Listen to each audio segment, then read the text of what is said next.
Welcome to the best of the Anthony Cumia Show. 1 hour of highlights from this past week. Comedy, politics, current events, and pop culture. All completely uncensored. I don't know what's happening with Mr. Richard Simmons. Have we heard about Richard? No. Remember this guy? He was Mr. Exercise Guy. No, but I think he wants to be. I don't know. Like a witch kidnapped him or something. What? Yeah, like I read a headline like that. Yeah. That's all. He disappeared from the public eye.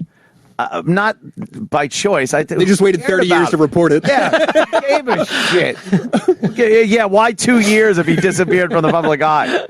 That's. But I guess a friend went over to go see him, and he's being held hostage in his house by his caretaker, this woman, and his agent. I guess he made a lot of money off all that diet shit and those sweating to the oldies. Oh, you couldn't get away from him in daytime television in the 90s. Did we know? We all knew he was gay, right? Yeah, for sure. Did everyone accept it? Because it's like that Liberace thing. Yeah. Like the old people be like, Liberace's so amazing. Yeah, he's flamboyant. He should find a nice woman. Settle down. Settle down. We talk about that all the time, how he used to go on Mike Douglas or Merv Griffin or some of those shows, and he'd be like, well, I'm opening in Vegas next month. And it's like, well, Lee, any special women in your life now?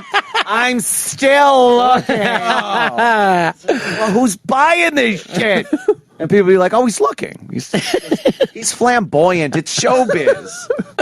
Showbiz. Then we saw that goddamn TV movie with was it a TV movie? Oh, Matt Damon. Matt Damon. It was HBO. Oh. Candelabra or some shit, right? Oh, was that fantastic? When they're just making out. Oh, God. Matt Damon, what are you doing? That's like awards bait. You kiss a dude, that's awards bait. It really is awards bait. It's that playing, the mentally challenged is a good one, too. Yeah. So what happened to him? Oh, so a friend went over and he asked, what's going on with you? And he was like, I just want to be by myself in my house. And then the housekeeper woman, his caretaker, whatever it is, came running over and told him, get out, you get out of here. So he's being like held hostage in his own mansion by a couple of people. It's just a twisted, like, why did they pick him? Well, that guy doesn't have a normal life behind camera. Yeah. I mean, he probably does some weird, creepy shit. They know stuff. They know things. They might know stuff. Is this like a legal thing? Cops have to get involved? I don't think they are yet. This guy, Oliveira, his friend, his man friend, says he used to come over and give Richard Simmons massages. Oh, shut up. Yeah. He'd give him massages. So he asked him when he held his bird captive in his mouth. Put that cock in this cage. You're not going anywhere for a half hour. He won't let it out. Amazing. Get to find the key. Oh, my God. So he asked him, he said he looked tense. You want to come upstairs and I'll massage you. And that's when the woman came by and said, you got to get out. You got to leave. Get out. He looked at Richard Simmons and told him in a soft voice, Richard Simmons looked at him and said, you've got to go. And 1 and 2 and 3 and 4. Yeah. Is she controlling your life now? And Richard Simmons was like, yeah. Oh, God. But then he went on the Today Show saying, no one's holding me hostage in my house. Doesn't that sound like... You're being held hostage? It's like he was on what a hostage Today would Show say. holding up a newspaper. Yeah. I'm okay. Like the barrel of an AK there. That dude Olivier's in the background going... He's never had any crazy scandals, though, right? Oh, no. His whole life has been a scandal. Selling all that shit, crying in front of fat girls. His whole look is just like a costume. I just imagine he gets home and just unzips that. It's just like a little like Italian dude, and he's like, man, this is fucking exhausting. But the money is the best. I'm not going back to engineering. How long can I fucking play a crazy? Guess till these fat broads run out of money. Oh, yeah. All right. Yeah, he's making out with some girl. Hold on. Hello.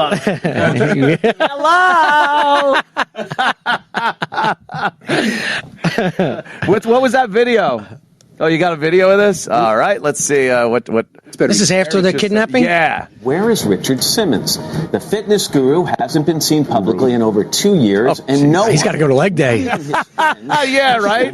Unstable foundation. His own choice, or is he being held against his It's like an egg on a toothpick. As some Oh, my reports have God. suggested, Oh, my God, look at Simmons this. is now He's like breaking 80, his though. silence Yeah. after opening up to us last night in an interview by phone. Opening up to him. For 40 years, this is the Richard Simmons the public has grown accustomed to seeing. Do you want to do the twist? Energetic and Imagine feeling like that. But Richard all but disappeared from the public eye in 2014, and according to a recent New York Daily News article, cut off all contact with his friends.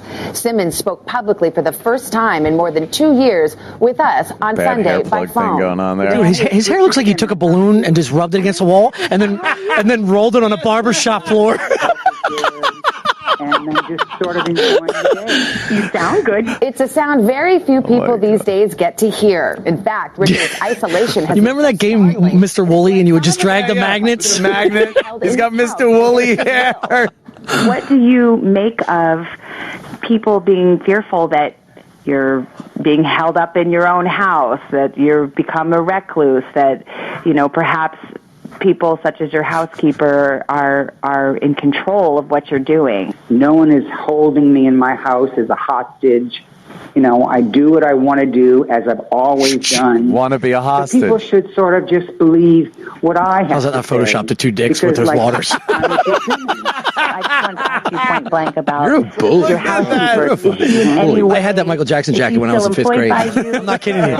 It wasn't. It Issue was where shiny. you It's a feel bodysuit, she bro. Is It's not a jacket. controlling you or having That's a one-piece jacket. That's how you lose 5 pounds an hour. That's just very silly. Today, Soder Dallas has been with me for 30 years. Who's It's almost creepier, like the dude we're a on top married or bottom? couple. But I think your friends or people that have spoken to reporters are saying, but it's not like you to just lose touch completely. Saying he's not being I held just sort hostage. of wanted to be This a little bit of a housekeeper's been loner with for a him for while. 30 I had years. hurt my knee, Savannah, and I had some problems with it. And then the other knee started to give me trouble because I've taught like thousands that and makes sense. thousands of classes.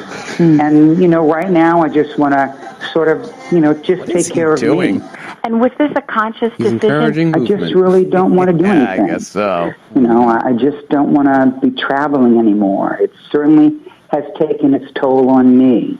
So, yeah, it was not like over a day. How did It he was become a just guy over that people some look at time. as, What kind of yeah, things I have need to you get in been doing? shape? He looks like a McDonald's character. Puppet legs on a weird. He does look like a marionette. Look at that grandma hat he's wearing. I've been working out in my gym, and so I've just sort of, J-I-M. enjoyed this time by myself. Oh my God! Perfect. Very public and very Not gonna top open that one. about going through ups and downs and your own struggles with depression and different things. Survival is always, meant Every a lot shot when is this you're an flamboyant- overweight kid and you're made fun of and you're put down. Some of that stuff never leaves you, looks Savannah. like Susan It Sarandon. always sort of is like a shadow, like Peter Pan. A Are life you in times. surprised that people have been so worried about you? And for all the people that are worrying about me, I want to tell them that I love them. Fuck off. Yeah, leave me the fuck alone. And he just drops the acting. And that Leave me the fuck alone. Got enough of you fat bitches screaming at me for fuck. after me. Every room smells like bologna for 40 years. By the way, he said to say hi to all of you guys. Please. Yeah. Frequent guest. He used to come almost every I'm year. not an exercise guy. I'm a deli owner. You fat pigs. Time for himself, that he's enjoying being alone. He's enjoying being in his own space. He says he's healthy. He says he's not depressed. He spent so much time working out. Yeah. No, I think he's just ready to step out. Let's take him at his word. Yeah, exactly. If he shot himself in the head, his hair would go off like when you blow on a dandelion. And all. It would just be all confetti in his brain. Yeah, very festive. Oh, kind of was expecting that. Somebody get the broom. It's going to be an easy cleanup. Yeah, the cops are just kicking around. Yeah, no surprise here. What is that? Confetti and glitter. All his bones are just horns like 206 horns and confetti everywhere. It's the best of the Anthony Cumia Show. The Anthony Cumia Show airs live Monday through Thursday from 4 to 6 p.m. Eastern in glorious high-definition video, exclusively at anthonycumia.com. This is a good story, I guess, for people that don't like pedophiles. Remember Jared, right? Yeah. Jared from Subway. Sure. I guess some guy in prison beat the living shit out of him. Finally it happens. We always talk about this, like put him in prison. Oh, I hope the prisoners just beat the shit, and then nothing ever happens. Yeah. They do an interview with him 10, 15 years later, and it's like, well, I've grown up pretty accustomed. It's pretty nice. I have a TV. I found Jesus. I'm happy that I've ever been. Right, Jesus always counseling. I went to school. I did, and he's like, what the fuck happened? Where's prison justice? We got a little prison justice. Nice. This guy's an armed robber, 60 years old, with a hatred of pedophiles, who reduced ex-Subway pitchman Jared Fogel to a bloody heap after a prison brawl. Is that the prisoner right there? Wow. Yeah, that... Look at that. He's a hero. That man's a hero. Yeah, he should get time off for that one. And after that, he put olives and pickles on him. Yeah. It's kind of... Fogel was tackled to the ground and then punched in the face by Stephen Nigg. Don't go there again, Anthony. Don't. No. You already hurt yourself. I am never going there. Stephen Nigg. Yeah. 38 years old. The 38-year-old was left with a bloody nose, clawed neck, swollen face. Nigg was reportedly angry. His name is Nig. His name is Nig. That's his name. He was angry as the many sex offenders in prison. He hates them all. Fogel was imprisoned in November. He's got to serve out a minimum of 15 years. He took a 15-year plea bargain deal. Yeah. Like before anything that's came guilty. out, went to trial, anything. He was like, yeah, give me 15 years. God only knows what he was trying to keep from being exposed. It must have been... Take a 15-year... That's the good deal. You're like, okay, I can get away with this. Yeah. 15 years of getting beat up by the Nig. By Nig. I'm in. I hope he gets one a year, like just one good beating at least. One good beating I think that's every fair. year. Yeah, just enough time to heal a little bit, start feeling like, hey, I think I'm coming back. Bam! And then again, Right they then. just... Yep. Oh, man. He was in the yard. Oh, you never want to be in the yard, right? Wouldn't you want to be in solitary? Yeah, because now everybody's seen you get beat up, too. Now you got that on top of it. Hey, how you feeling? How you feeling, Jared? Oh, and then they just beat him up. He's got no respect, no cred. I think I would like solitary confinement. Like they say, oh, you get 23 hours in a cell, and then they take you an hour into an enclosure outside to exercise. Like, that sounds like my life. Give me me at home. Give me my Downton Abbey episodes. I'm fine. Happy as shit. I think I'd be fine with solitary confinement. It's not like those are guys you want to be friends with in the prison. It's not like they're your buddies. Yeah, oh shit, I'm not going to get to hang out with those guys today. Oh man, Nig's not coming by today. Yeah, where's Nig? Nig is serving time on gun charges related to a decade-old crime spree through Arizona. He assaulted Fogel. The armed robber walked away from the fight unscathed, but was punished with time spent in solitary. But then he gets out like a hero. Yeah. Like fucking, God How do you think these stories get out? I don't know. Maybe in a little note given to somebody. In the Nig Chronicles. Yeah. Nig, who has been behind bars on and off from 76, was reportedly angry at the many child sex predators housed in the low-security facility. He's in a low-security facility? I think that he's got an 8x10, though. Yeah, he really does. That's a good headshot right there. Yeah, I could play a biker. What do you need? I think that guy's opening for me at Belmore this weekend. Yeah, ladies and gentlemen, put your hands together for Nig. The comedy of Nig. You may have seen him out in the yard beating the shit out of a pedophile. Yeah, there you go. So, you hope for that. Everyone loves prison justice, as long as, it's not you. Yeah. But, is that Jared? Man, he was just kind of beloved. A beloved success story. It's just, And, boy, if there's one thing that could just knock you right off the top, it's pedophilia After charges. that, you're like, are any of our heroes real anymore? You Yeah, know? It's yeah. like, now you're gonna find out that the Hamburglar has been like playing with little kids and stuff. Just molesting the children. There he was. Before and after. And they say, you can't really eat well in prison. So they say he's packing on the pounds again. Poor Jared. Well, he's only got two ways of dealing with his sadness. Obviously, it's eating or child porn. Yeah. Right, yeah. No more child porn right now. There you go. Yeah. So back to food. Oh my God, that's good. Good for Mr. Nig. Nig's a hero now. Taking care of business. Oh yeah, he must have come out of the fucking solitary like Steve McQueen and Great Escape. If Nig wants to write me at mitch@mitchfatel.com, I'll send him a couple CDs free. All right. There you go. Helping out. You have some weird emails Nig. after this. Love the Nig. It's the best of the Anthony Cumia Show. 1 hour of what you missed this week because you're too damn cheap to pay for it. Yeah, so he's really old to be doing Indiana Jones. I mean, we saw him in Star Wars recently. Harrison Ford. He did a good job. It wasn't crazy action. He ends up getting killed. Sorry for people waiting for it on demand. It's been out a while. He does. I did see him on the news recently. I don't know what it was for. Yeah. But he's one of those old guys that looks good.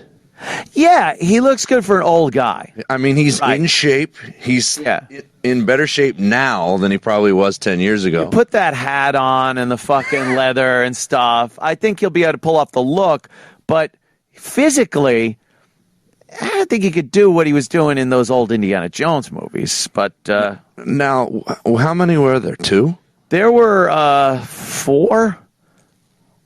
I think there were 4. Was Romancing the Stone and Indiana Jones? No, that's a total different movie. That's a different one. But I think there were 4. There was Raiders of the Lost Ark, right? Temple of Doom, right? Last Crusade, and then that shit one they made with where he went into the fucking refrigerator to stay away from the atomic blast. Crystal Skull. Crystal Skull. Something, yeah. What? Well, it was out. No, it's been out for a while. The last one I saw was the Sean Connery one with Junior. That was the second one. Runs down the beach with the umbrella. Junior. Fucking gets all I remember. Yeah. Junior. Don't call me that, Dad. Gets all mad. Yeah, but I don't know. I guess they just can't look at the opportunity to make boatloads of money regardless of how fucking old he is. Yeah. There it is. That's what they do. They remake everything. He's laying on a bed.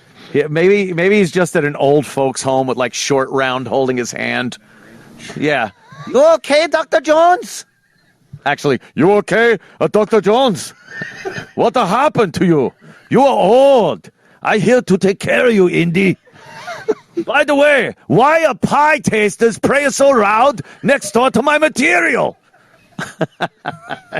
No idea what you're talking about. Pie Tasters, they're a band. They're going to be playing on Eastside Dave's show tonight. They do ska, and he's doing his St. Patty's Day show because he does a once a week show. So they were sound checking, and big knock on the door, and this guy coming, that happened all day. Some guy got really? Yeah, I guess the people that work over there didn't like the sound check. Why you pray that? Why I do the like? Maybe they pray some Guns N' Roses. This place looks soundproof. Like you wouldn't even. Yeah, it is. It really soaks up the sound. But really cranking it. We have a super hearing. Very good. What do we rock in the eye? We have makeup in the hearing. But so look, we got a half a vision, but a double a hearing. So that was very loud. Now, who I talking to? Cannot see. Oh, see why you not play music like this? Reminds me of the story of the koi fish and the beetle. Once there was a koi fish, and they said to the beetle, well, they say nothing. A koi fish should never talk. I'm funny and I like school.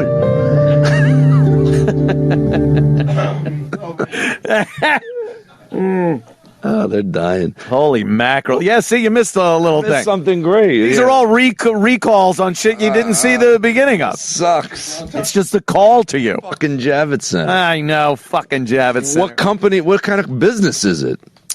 Like every business in here, it's just Asians with bolts and bolts of material. It's just all Asian business. Cut it and sell it and more material and then, oh, this is good. You need, what do you need? I have some race for you.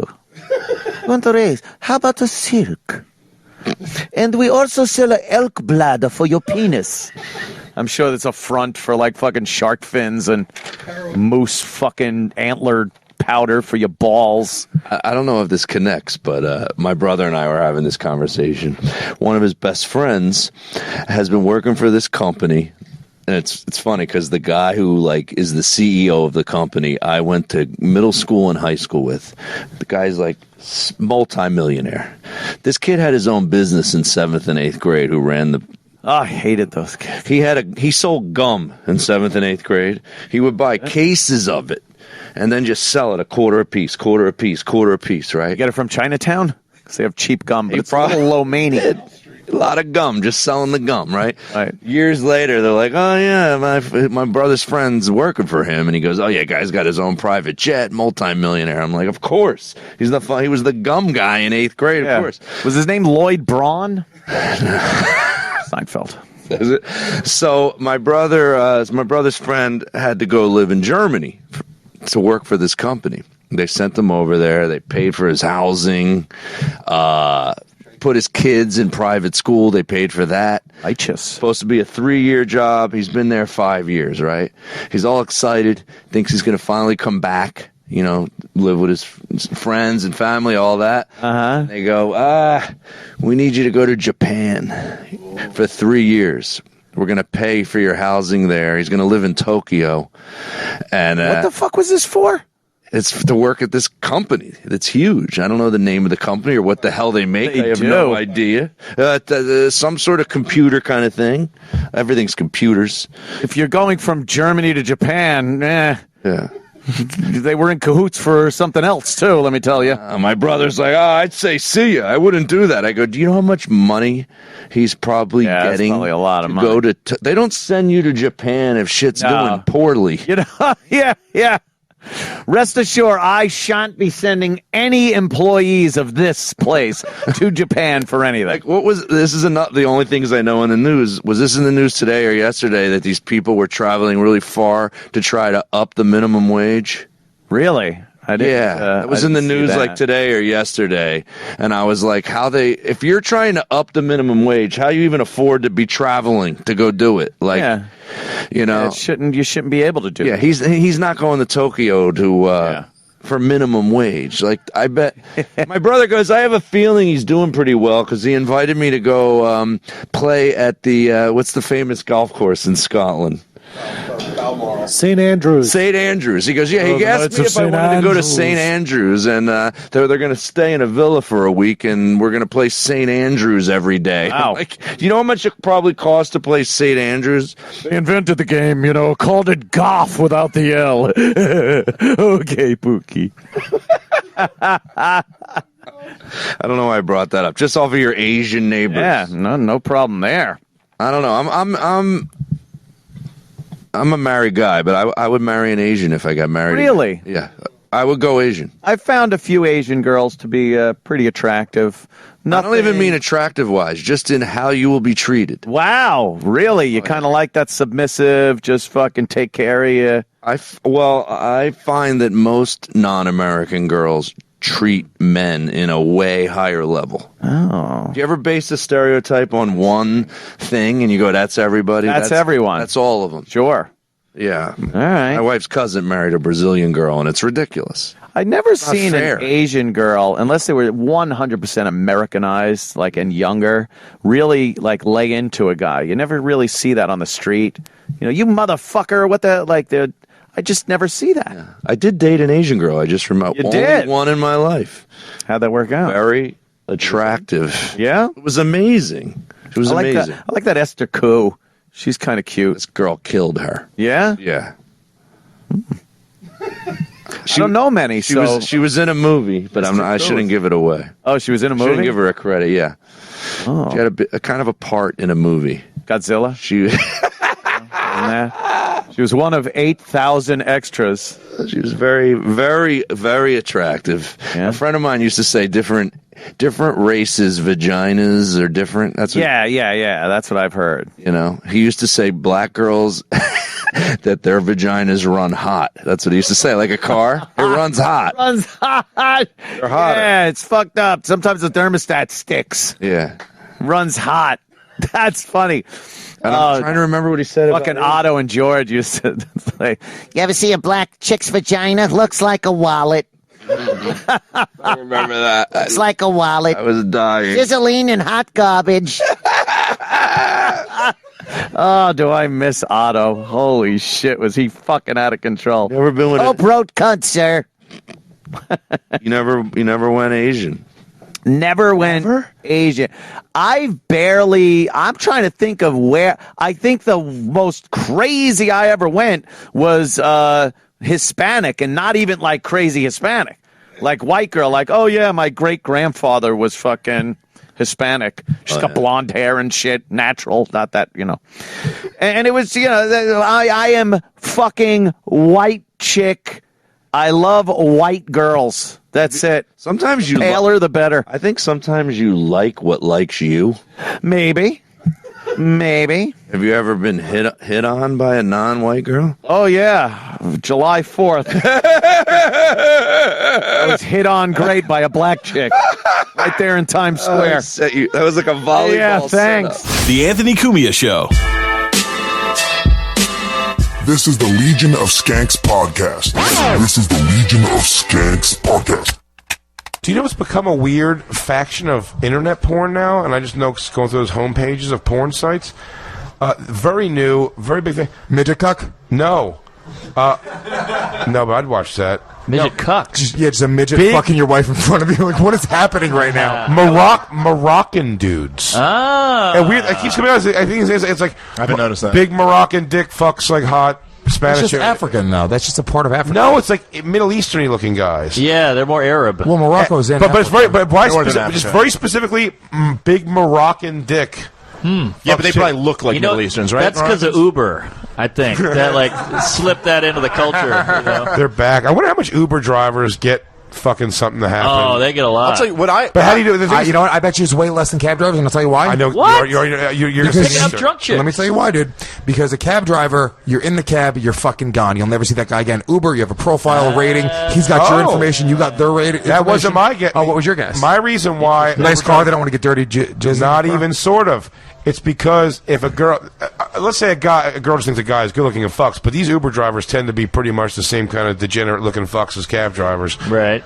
My point being, I bet a lot of drunk, slutty chicks have done the old, if I don't have to pay, you know, when they get to their place, like, I'll suck your dick. I'll suck your dick and you fuck me. In Uber, it's impossible. Once you take the ride, you're paying. Yes. That's why I thought the reason was That's another reason why, yeah, but, you know, I think it's the anonymity. I think there's something hot about just fucking somebody you don't know, and I think for guys and girls to just do that in the moment, we've all done that. We met a chick in a club where we didn't know her name or whatever. You just fuck. I've been fucking chicks, and in the middle of it, I've been like, "Do you know my name?" And she's like, "No." She's like, "Do you know my name?" Oh, that's hot. It's so hot, dude. My dick's getting hard right now thinking about it. So, yeah, a little bit. You feel the tip? So, but with an Uber driver, you have everybody's information. You're gonna give him a 5-star rating after he fucks you and write a review. So you must love fucking fans of your. You know, they're like they don't know your name. You know, at a show. Dude, I've fucked chicks who I've forgotten their name since. Yeah, but I have never fucking not known the name of the While chick you're I was fucking currently fucking. Never once. That I was currently fucking? You haven't lived, bitch. Yeah, I've definitely. I've flat out like been on plenty like of times. I've like gone out and lived like the Seinfeld thing where it's like, okay, I want to fuck this girl again, but it's weird to not tell her that I don't know her name. Yeah, that could happen to me. I can forget, but in that night of like the no, I'm saying like I never knew this. I mean, you've never just fucked a girl in a bar, like in a bathroom at a bar that you just met and you're hammered. No. I fucked the chick one time. I fucked the chick one time in Caroline. You also actually, no, it's funny. No, but I'm not talking about comedy. I'm talking about just at a bar. Dude, weird. I fucked a chick who was a fan of mine one time in Caroline's bathroom. She just walked in and said she wanted to fuck right away. Nice. Never met her before, or don't remember meeting her before that. Another girl was just outside and I was like getting ready to like headline the next show or something. It was like a weird, it was like a Tuesday night thing. This is fucking so long ago. There was just girls outside looking at the posters. They were like drunk and just giggling, and they were coming to the show, and I was like, "We'll come in the back, and if you guys want to smoke weed or something." We smoked weed in the green room, and then one girl left, and then one girl just fucked. Like she's one of the, it was her. I'm not aggressive at all, so and my friends know that I'm not like super. So it's like it was her going like, "I want to fuck." Well, you're not. Jay's not the type of guy. Like, first of all, you're just not even the type of guy to go to bars. You only started drinking very recently. Yeah. Like, when we were in our 20s, we would go to a bar. I mean, Joe. I think Joe, Liss, and Nate. We have a story where they watched the door as I fucked a girl in the bathroom. I had no idea what her name was. I have no fucking clue, and I just met her at the bar. That happened so many times in my life, where I would just fuck a girl in the bathroom without knowing who the fuck she was. I'm glad you had a boy, man. No, but I got it all out when I was like in my 20s. But that happened like a crazy amount. And it probably would have happened with you too if you had lived that life earlier on. But I was also just it's just not it's not the dude I am. Like the girl has to show like she wants to talk to me for something, and the only time I ever had that confidence in my life build up was in comedy. Yeah. Right. Yeah. After a show, a girl clearly wanted to talk to me, and I was like, "Oh, this is great." Not that I had advantage at all, but I just felt like I at least had like we're on even playing field. Right. You're spineless. Yeah, maybe with that. You know what it is, dude? I don't want to ask you on a fuck in the bathroom and have her get weird, like really weird about it. It's already weird. If she's fucking you in the bathroom, it's already weird. No, of course, but you know what I'm saying? Well, look, dude, you don't just go to a girl and go, "Hey, let's go fuck in the bathroom." Oh, yeah, I do. You literally Lewis say, does. No, I'm telling you, I know what Lewis says, and I say the same thing when we do it. You go, "Let's make out in the bathroom." Oh, yeah. But everyone knows we're not going to a fucking filthy you know what? bathroom to make out. I'm not gonna lie. I would do that. Yeah. That's more my style. Oh, hey, come hang out with me. But joke it as a full joke. Yeah. Dude, you play it up as a joke. You're being funny the whole night and like, hey, you want to go make out in the bathroom? Dude. And then if she gives you the sign, you fucking bring her in the bathroom. And no one's going to make out, except I will tell you this one, and Lewis was there for this. We brought some chicks to a bar. I just remember it was kind of grimy bar. There were a bunch of chicks. There was like we were way outnumbered. I think there were like 3 guys and like 8 chicks, and it wasn't real clear what was going to happen. But I was kind of talking to one of them, and I went to the bathroom, and I did not see this coming at all. I just went to go piss, and she followed me into the bathroom, and by the way, this bathroom was really fucking gross. Yeah. Like a really gross men's bathroom with stinky piss urinals. And she came in and we just start making out right away. And I'm like, sweet. I'm about to get my dick sucked in a bathroom. And we're just like making out for a little bit too long. Like it's like nothing's happening here. And I think I started going in her pants or something like that. And she stopped me. And I was like, wait, what? And Too late, bitch. And then I tried to like put her hand on my dick or something like that, and she stopped. And it dawned on me after a while, like, this chick literally just wants to make out. Weird. In this fucking gross bathroom. Like, who wants to do that? I would have done that forever. Dude, I tell you, Christina, me and Christina, she would have been like, let's talk about everything. When me and Christine first started dating, I would make out with her a whole bunch. But not in a gross bathroom. In the back of my car, and then finally she was kind of like, this is a quote, "Put a finger in me, bro. 2 seconds." She was 2 seconds. She said, bro? 2 seconds. 2 seconds. And She was just sick of making out nonstop. Yeah. But I was just like not going for. Christine, why'd you throw a bro at the end of that? I may have added the bro for me. But she definitely said, "Put a finger in me, 2 seconds." Chico.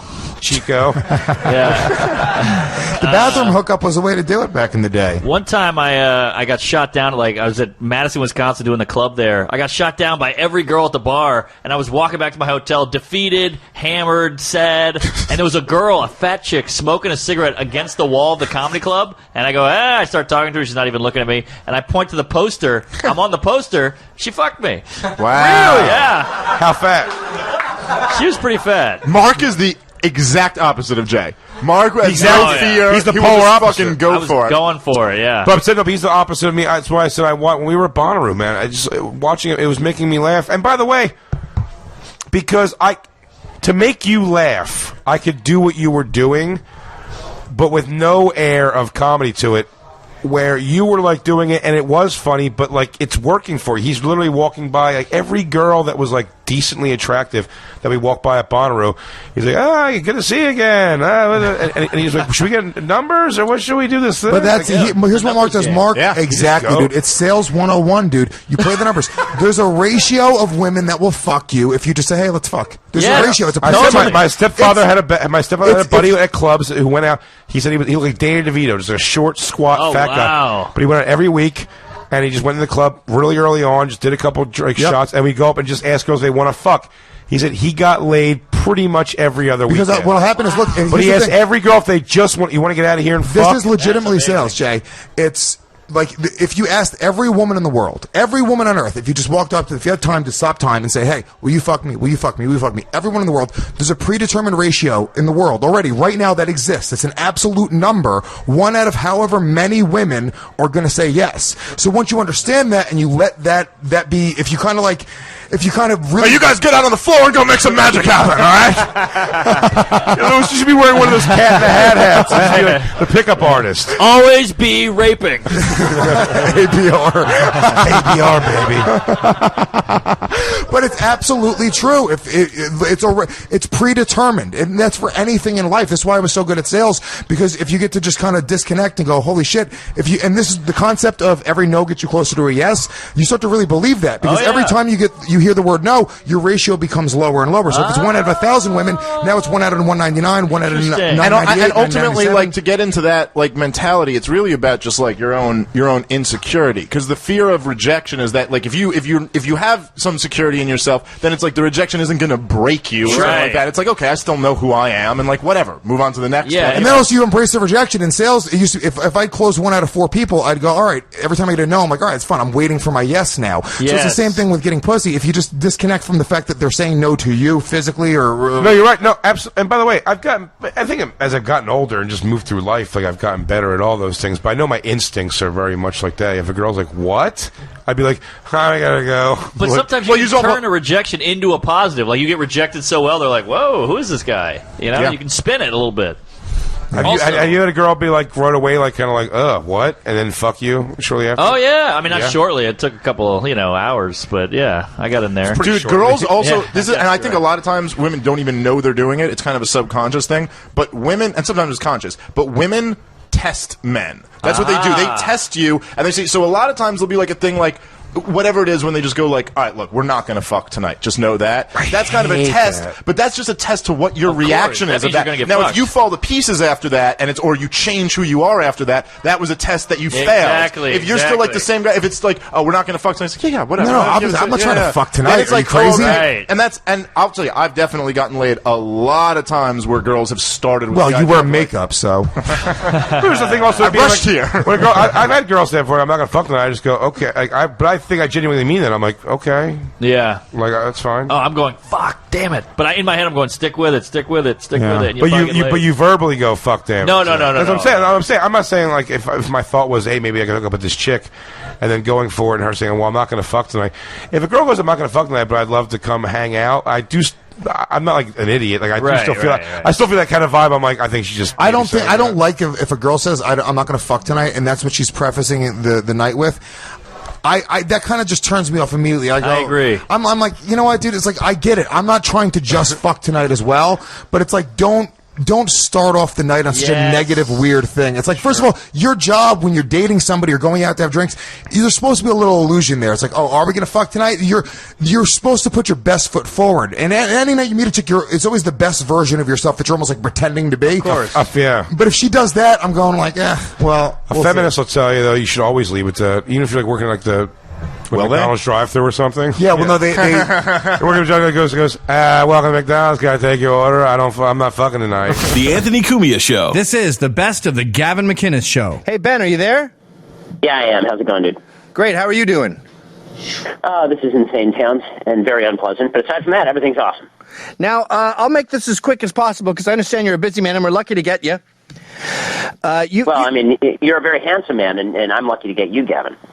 That's an interesting point. Your voice is squeakier than mine, and so my voice, I think, is a little more appealing. But purely based on aesthetics, do you think you're handsomer than me? No. I mean, if I did, I'd grow a beard. No, I'm growing a beard to hide a lack of chin and other major problems. You have that youthful look. I think maybe I'm just based. Look, you mean I look like a 7-year-old? But yes. But that's not necessarily a bad thing. I think that you're a 7 and I'm a 6.5. I can't argue with your assessment on either of those, actually. Good. I'm glad we agree on that. And we also agreed, I'm not sure you can talk about this with Truth Revolt, but I'll just tell you the rumors I heard, and you don't have to confirm or deny them. But I heard, back when you were my boss at Truth Revolt, there was some money taken in, and it was meant to be for this. You saw that it wasn't being funneled to that, and it went to a different thing. That pissed you off, and you quit. Cannot confirm or deny. Okay, that's all I can say. Gotcha. So when that happened, I thought, ooh, I like this kind of guy. That's a very Scottish thing to do. He's He's got deep character. They're ripping out his entrails, and he's saying, "You'll not take our freedom!" And then now, with this Breitbart thing, as far as I can see, it's different. Well, how is it? So here's the story with Breitbart. The story is very simple. Breitbart wants to be a pro-Trump site. That's their problem. They can do that. Every site has its own editorial biases. But with Michelle Fields, Michelle, is a reporter for Breitbart, and she said at the outset that Corey Lewandowski grabbed her by the arm hard enough to bruise her and pulled her. Right? That was basically her entire account. She said that she stumbled a little bit and then righted the ship. That turned into, obviously a big deal. But the part that made me resign from Breitbart is when they started running. They ran a story on. First of all, they asked very, very tepidly for an apology from Trump's campaign manager. If this is Cruz's campaign manager, Breitbart's calling for his head. If this is Rubio's campaign manager, they're calling for his head. Bruising one of your reporters is a problem as a general rule if you run a news organization. But then on Friday, they actually came out with a piece by Joel Pollack that was a poorly evidenced nonsense piece that suggested that Lewandowski hadn't even touched Michelle in the first place, even though her account had been verified by Ben Terris of the Washington Post, contemporaneous audio tape, and then later that day would come out videotape showing that he's grabbing her arm.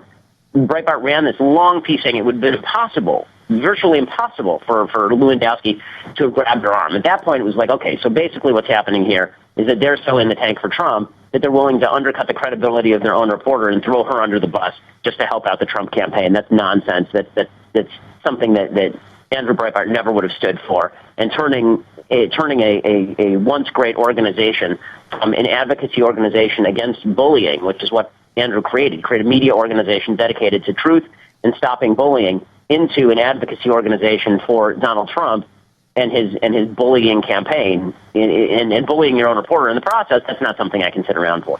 I understand that. That makes perfect sense. But I'm starting to think Michelle is lying. She has a history of this, and we watched the video on the show yesterday, and not only does it look like nothing, the way he goes sort of, excuse me, after she put her hand on Trump, she doesn't even look down at her arm. Her face seems to be saying, yeah, I know, that was a little egregious. So, okay, so which part is she lying about? If you want to say that she made a bigger deal out of it than it is, way bigger. Okay, maybe. But the idea that she wasn't grabbed by the arm, do you think she faked her bruises? I mean, is that the idea here?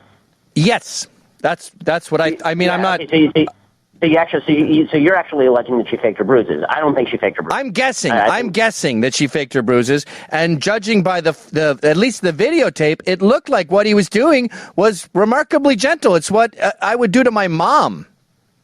Well, I mean, again, if somebody grabbed my wife by the arm and bruised her arm, I'd be pissed. That's exactly what someone at Fox said to me yesterday. I mean, end of story. So beyond this, I mean, if Michelle really wanted to make let's be real about this for a second. Ben Terris backed her account, right? I mean, Ben Terris said that he saw the same thing that she did. Basically. Okay, this is where I get a little gross. I think Ben Terris wanted to get in her pants. I think he's a horny dude. She's a knockout. And when a pretty girl says something, you go, yeah, that's what happened. Want to get drinks? Well, then he didn't have to write about it the next day, did he? I mean, he did write about it in the Washington Post. Well, he'd already dug a hole. Like the photographer who said he wasn't there got caught when they showed the photo credit, and he goes, "Okay, I was there." Okay, so the defense of Trump's manager has now gone from Trump's manager said he never met her and never touched her to he didn't grab her hard enough for this to matter.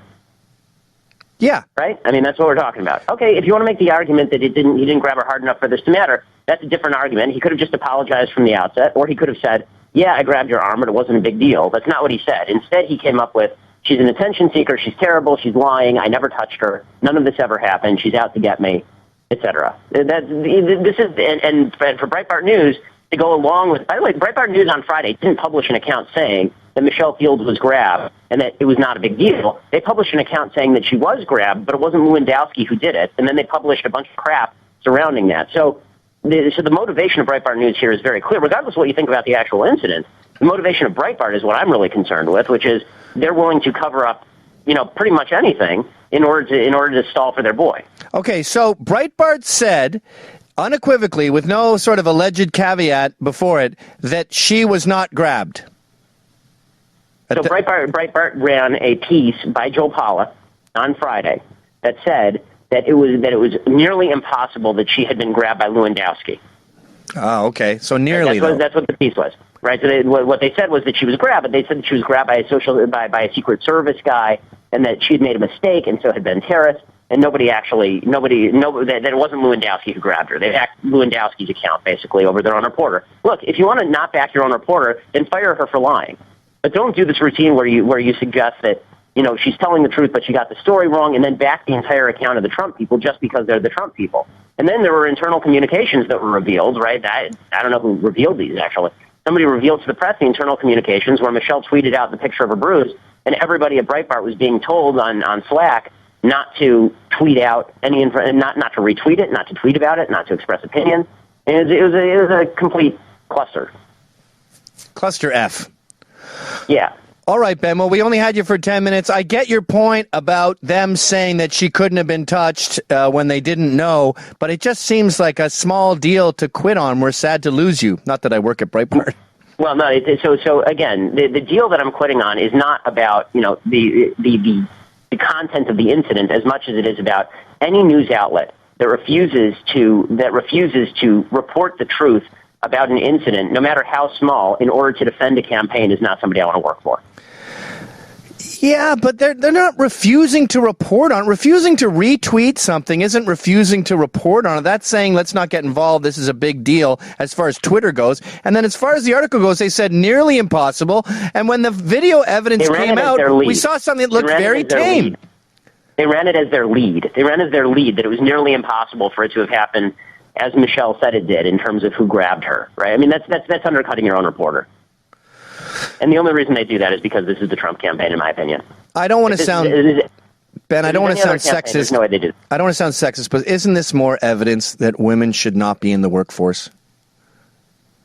I'm going to go with no on that, but look at what they're doing. They're making us quit. They're making us fight. It's like bad luck for women to be on a pirate ship. I think it's bad luck for women to be in media. I don't know. I'm not going to agree with you with that particular. We didn't have this in the 1950s. I'll tell you that much. Well, dude, you're the one with the beard, so I'll take your word for it. Thanks for coming on, Ben. I like you more than a friend. It's the best of the Anthony Cumia Show. 1 hour of what you missed this week because you're too damn cheap to pay for it. So are we out at the Jersey side now with Justin Flanagan? Are you out there, Justin? New Jersey correspondent Justin Flanagan. Yeah, what up, yo? Oh, what a beautiful day it is out there. Oh, yeah, it's beautiful, baby. It's so I think I wore the wrong shirt with the last story. It's but it's literally the only shirt I have, and I have like 17 Batman shirts. Hot Topic has good deals, you know?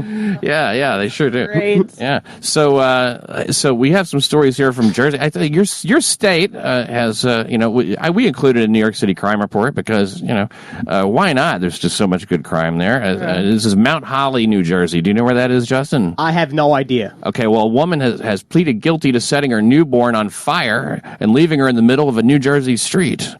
You know anything about that? Yeah, I don't really see much wrong with it. I'm pro-choice. I'm like a pretty progressive guy, you know? Yeah. I think that choice should be extends part of all it. the way up to like years into their life. yeah, years into their lives, whatever, you know? Yeah, you're like Cosby. Sometimes you don't have the money for an abortion, and as a guy who doesn't wear condoms very often, I get it. Yeah. But, dude, you don't wear condoms very often? Aren't you afraid of diseases and what? No, we're not afraid of that shit anymore, right? We all got those warts, don't we? Fuck yeah. Get those warts, bitch. Jersey. The name was...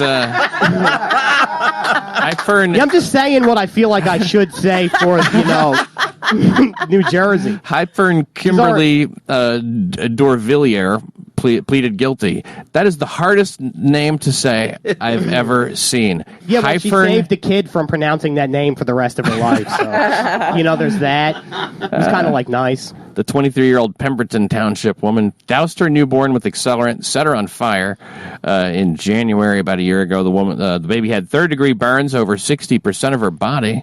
Well, I mean, Jesus, a baby, for Christ's sake. I mean, newborn, 60% of the body. That's just that much, right? Oh, my God. That's what's bothering you, the ratio of the burns on the size of the body?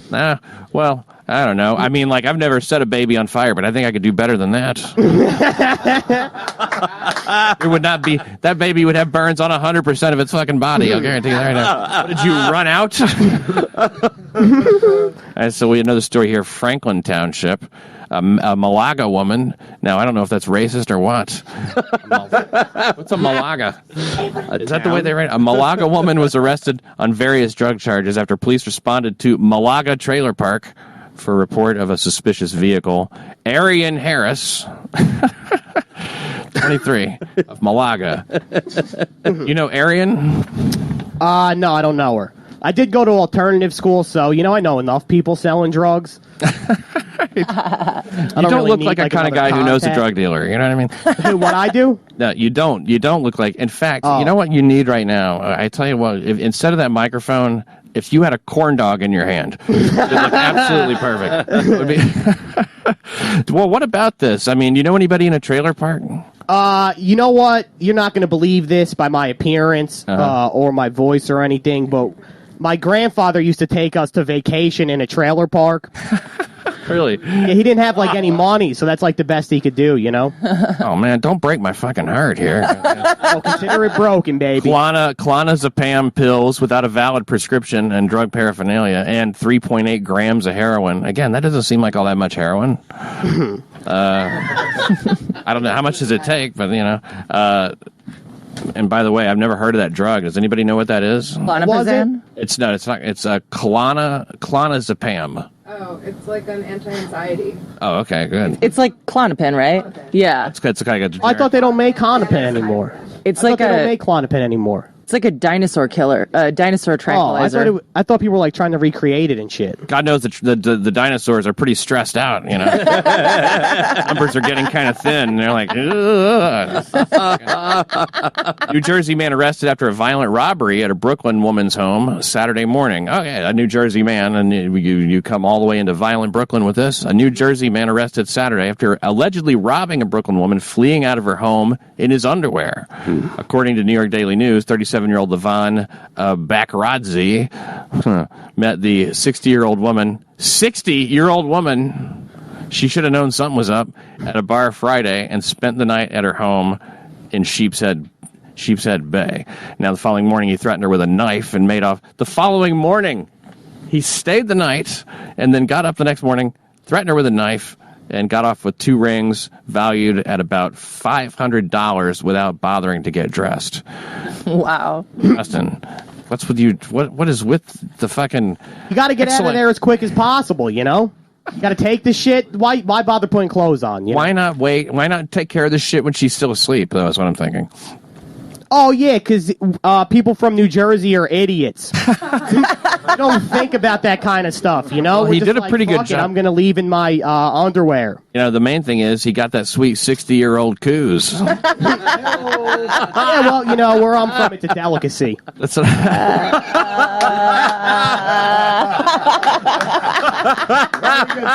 It's like one of those 100-year-old eggs you bury in China. Pick that shit up and man, it's an acquired taste, but once you're there, you're there. The Anthony Cumia Show. There he is. There's the guy.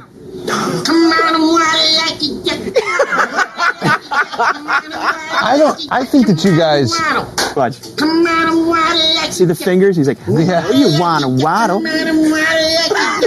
You know you want to. You know what's gonna be hilarious is when this fucking guy's on Ellen in 2 weeks. I know, right? Yeah, I was saying I'm gonna get a call from. You're opening up for Caroline's.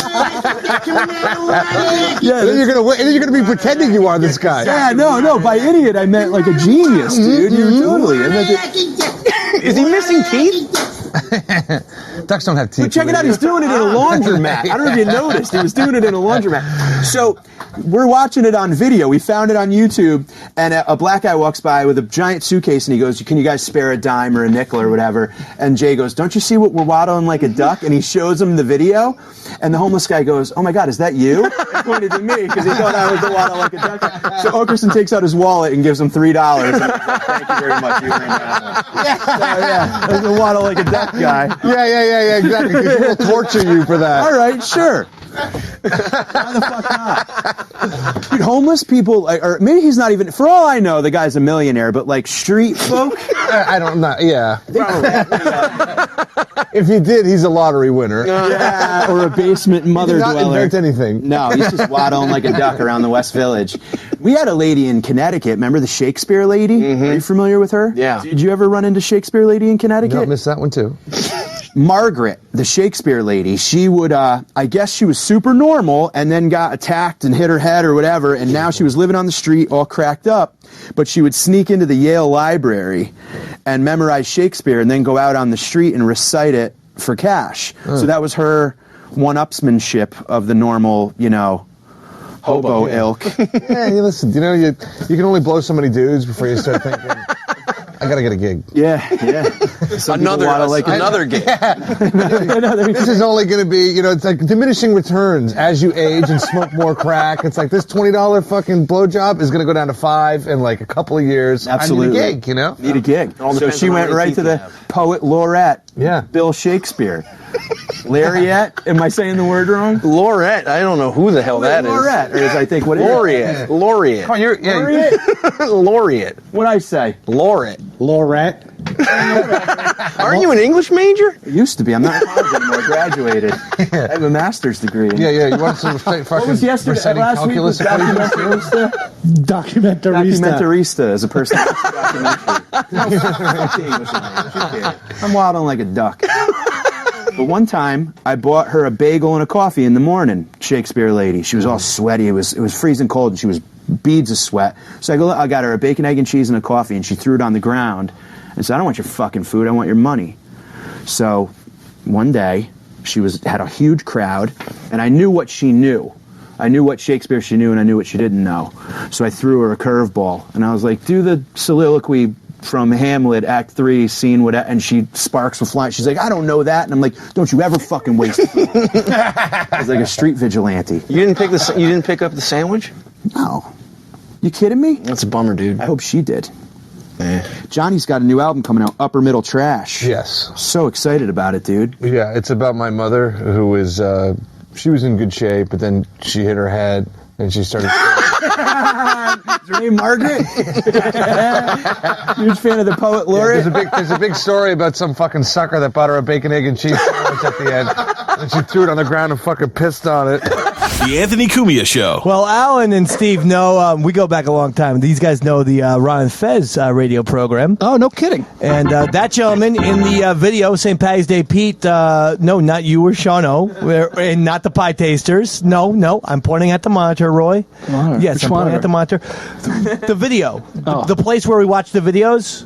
Oh, all right. Dude, I'm telling you, I got a serious contact high going on. You got to give me a break, I know. all right? You are fucked up. Beyond belief. I'm not even going to deny it. You're fucking FUBAR. This is goddamn Saving Private Ryan fucking high. Jesus, you're fucked up beyond all recognition, bro. Get it together. All right, with you. Dude. I never saw Paul Schaefer fucking leaving Letterman alone like this. All right, here we go. All right, so what about the monitor now? Just keep peeling off clothing, by the way. Yeah. I want to see you in a tank top by 8 o'clock. And then I want you to show the goddamn Pie Tasters that you have both fucking nipples pierced. At the age of, how old are you, 84? I'm 40, yeah, right. 43. 43. Yeah. Bullshit. Shaved off about 10 years. I know you. I know when you were born. Roy? Yeah. What's up, Dave? I'm hoping that the Pie Tasters are going to help us out with our segue song, but we have a segment that's called Drunk Talk. Okay? And that's what we're going to do right now because I'm drunk. You're fucking high as a kite. You got to slow down. I made the smart move of deciding, I'm just going to booze up. Have a few oxys. maybe a couple Xanax, a little bit of a pot brownie, but I didn't smoke up. All right?